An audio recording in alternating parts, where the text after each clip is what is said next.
fun day. That shows up in a big white Suburban.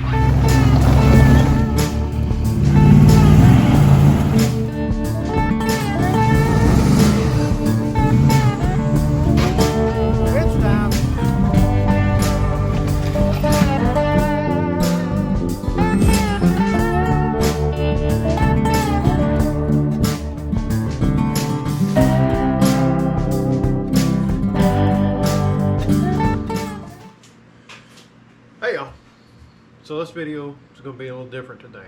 I didn't go on any new wheeling trips, but I'm getting ready for a project. And in the previous video, I talked about an upcoming project. And well, if you'd have stuck around to the end, you could have seen the project I'm talking about. Now, before I elaborate, let me show you some clips of previous videos that this modification really would have helped, and it probably would have kept me from breaking on the trail. So let's go to the first clip.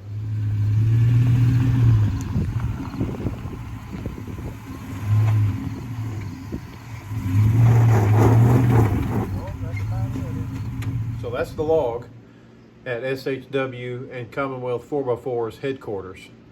As you can see, I couldn't make it to the top of the log. So I was attending the Fall Back the Byway event at the Daniel Boone Backcountry Byway.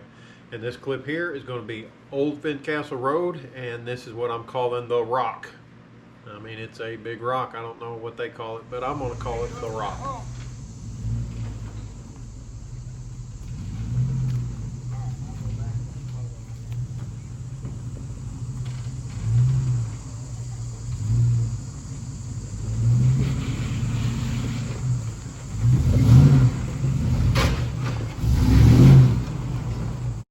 Did you notice how I kind of had to huck the Suburban over the rock?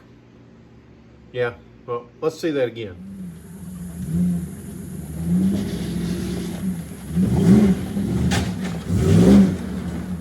Get me out of the way. I just like watching that. Every time it makes me smile. I don't know why. I don't know if you wanted to watch it again or not, but I did. All right, this next clip, you see the green Jeep in front of me? Well, watch him go over this ledge, and you'll notice he didn't have a problem. But he has something that I don't. And no, I'm not talking about a Jeep. On your side, okay? Don't fall over, don't reach over.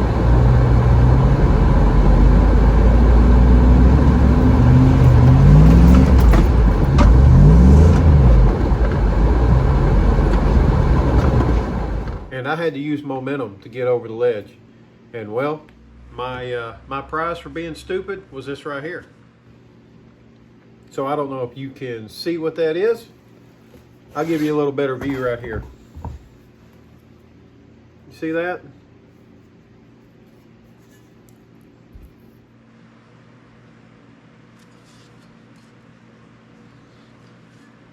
That there is a broken knuckle. And that's simply because I used momentum to get over the ledge instead of taking my time and using the winch. Or if I'd had this upcoming modification, I probably could have crawled it just like the Jeep did. Now, in these next couple of clips, I want to take you to Arkansas.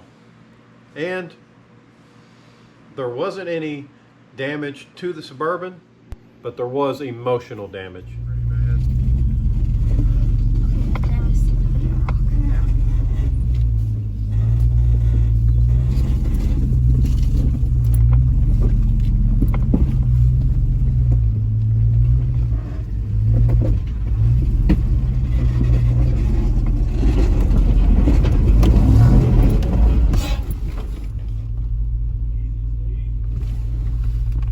I got to spin the back tire to get my locker to lock in. So, yeah.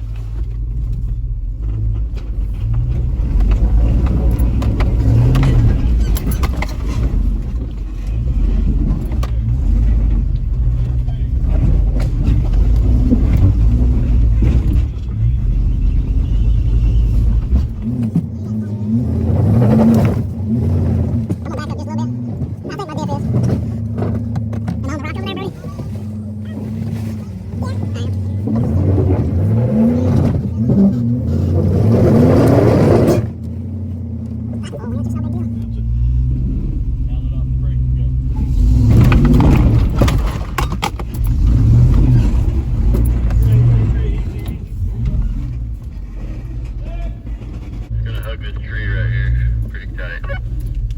On the right.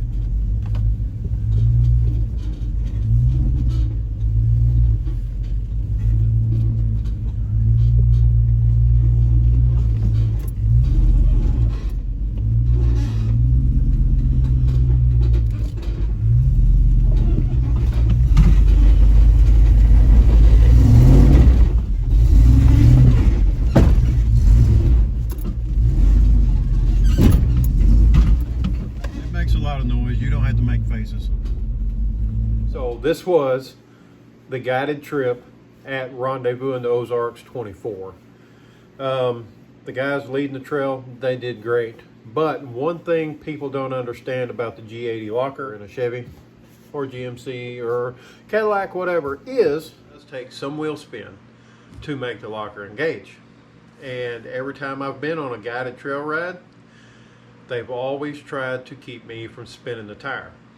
And I'm assuming that's because of tread lightly principles. But that's the way the locker works, so I just ignore them. As you can tell in those video clips there, I did put a lot of stress on the G80 locker. You could tell when it kicked in, it really kicked in hard. And this upcoming modification should let me keep a little forward momentum while the G80 locker is kicking in. All right, so let me show you another clip, and this one will include breakage. And again, you will see that I had to use momentum to get the Suburban up a ledge.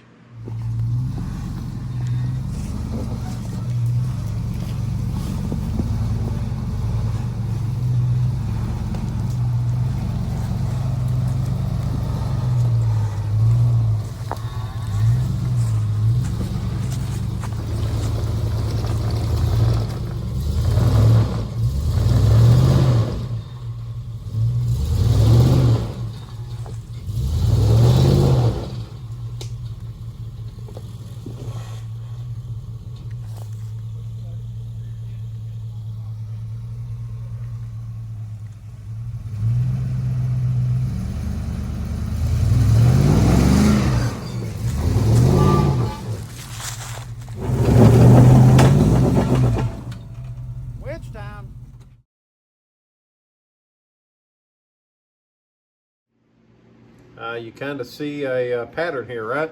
Every time I hook the Suburban, or almost every time I hook the Suburban, I break something.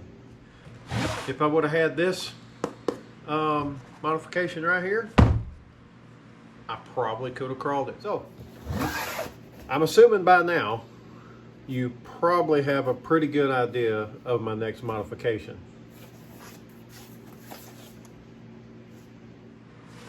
Yep. That's right. I'm putting a drop-in locker in the front axle of the Suburban. Now I know the drop-in lockers, they're either hated or they're loved. There's no in between. People absolutely hate them or they absolutely love them. And I made a post on Facebook, this post right here. And that pretty much is how every conversation about a front locker goes. So in that post, I asked what locker I should install in the front axle of the Suburban.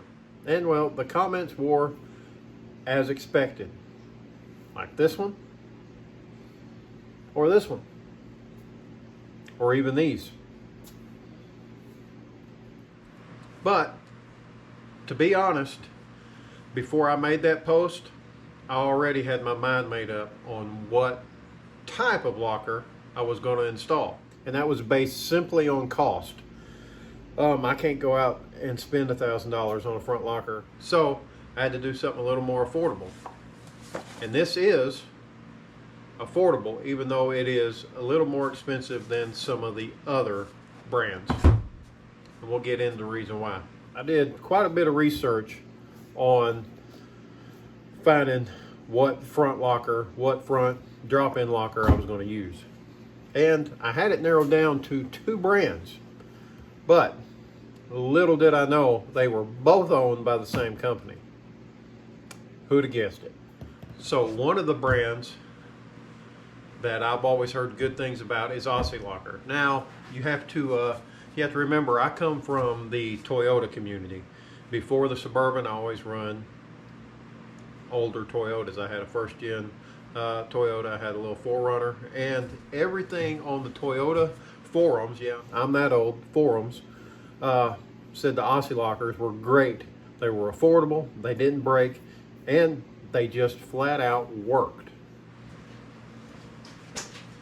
So while doing research on the Aussie locker, I discovered that the Aussie locker has a big brother, a bigger, stronger brother that also has a... Alright, so I run out of memory on my phone and I'm going to go to the GoPro. I probably should have been using the GoPro anyway.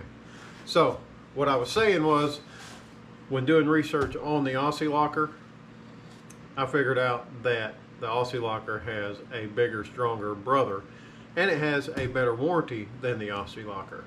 And yeah, it is Torqmaster Torq locker. They're both owned by Torqmasters Industries, and the Torq locker has a 4-year warranty while the Aussie locker has a 2-year warranty.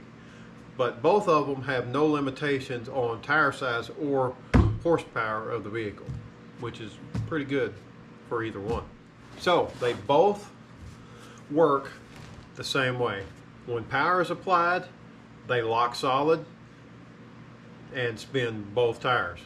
But when off the throttle, they're allowed to slip or ratchet to make turns. Now, they both work the same way, but they're built completely different. So the Aussie locker has 4 pieces. It has springs and pins that you have to install between the plates, and it is kind of cumbersome to put that together. Now, it's worth it, but the Torq locker is made completely different. So the way the Torq locker is made, it has 2 big lugs that fasten together and only 2 springs that you install after the locker is put in the carrier. It's much easier to install, and in my opinion, it is much stronger because I really don't see how you will break those lugs off. They're pretty beefy. So, the way the Torq locker is made and how easy it is to install versus the Aussie locker, that really sealed the deal. So they do offer another locker that is probably cream of the crop, and that's the Ox locker. And so they do sell that too. All 3 of those are made in the USA, which is, I really like that. That's one of the reasons why I was looking at the Aussie locker, and then I found the Torq locker, and I was like, heck yeah, that's they're both made in the USA, and the Torq locker is better. So that's really one of the reasons why I went with them.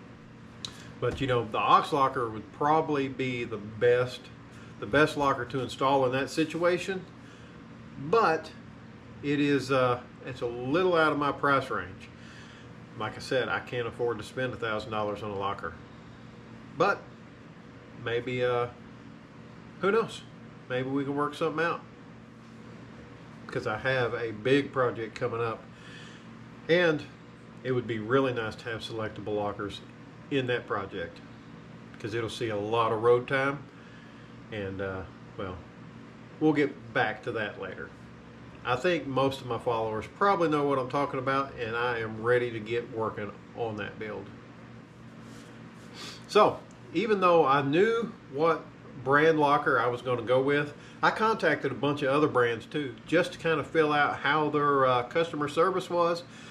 Who knows, maybe one of those companies could talk me out of using what I was going to use. And well, their customer service sucks. None of them ever got back with me. I made a couple of phone calls, and I left emails on pretty much all the big drop-in locker companies, and nobody replied back except one, and that was Torqmaster Industries. So Cora, the president of the company, she was answering customer service questions by email. Now, this was at a time when pretty much the rest of the country was off work. You know, most employees were off work on a holiday, and the president of the company was answering questions and I was quite impressed. I did not expect that. She even worked out a deal with me and got the locker shipped to me while she was out at the Hammers having fun. Now, that says a lot. Well, it says a lot to me. It should say a lot to you how Torq Masters customer service is. I was, like I said, I was quite impressed. But after finding out she was the president of the company, I took advantage of the situation and I asked a couple questions. So one of the questions I asked was, if I could only have one locker, what would she sell me? A front locker or a rear locker? Now, she already knew that I had a rear locker in the Suburban. We had communicated back and forth with emails for a little bit, and she knew I was looking for a front locker. But her answer may surprise you. She said she'd sell me a rear locker. She said a rear locker will get you further in most situations than a front locker, but two lockers will, get you the furthest. She also said, that's kind of like asking what come first, the chicken or the egg. Everybody has their own opinion on that, and it's the same with a front or rear locker. One thing she did tell me that kind of surprised me was that they sell 2 times more front lockers than they do rear lockers. I kind of have my own opinion on that, and I'll tell you why. A lot of manufacturers come out with a rear locker in their vehicle, like Chevy, they have the G80. Toyota, they have an e-locker in the rear. Some of the newer ones. So there is a lot of manufacturers that offer a rear locker from the factory, and that's my opinion, the reason why they sell 2 times more front lockers than they do rear lockers. So I also asked, how would the Suburban drive with the auto locker in the front? And she said in 2-wheel drive, it'll drive completely normal, just like if you was in 2-wheel drive with your current setup. She did say to use caution when driving with the auto locker in a front axle in the snow. She said there's just a little bit of a learning curve there. It's not hard to get used to, but there is a learning curve there. And she suggested that I go out in a parking lot and drive around in the snow and figure out how it handles in different situations. She's never seen Southeast Missouri. There's not a whole lot of parking lots to go play in without the cops getting called on me. So I'm going to say, go out in the field somewhere, cow pasture or something, and play that way and figure out how it handles. So she also said that every situation is unique, and every vehicle will be unique based on how they're built, which I kind of understand. She also, they sell lockers for Subarus that Subaru's going to handle completely different than the way my Suburban does. So in conversation I mentioned about my Instagram post and how there's in general quite a bit of hate for drop-in lockers on the internet.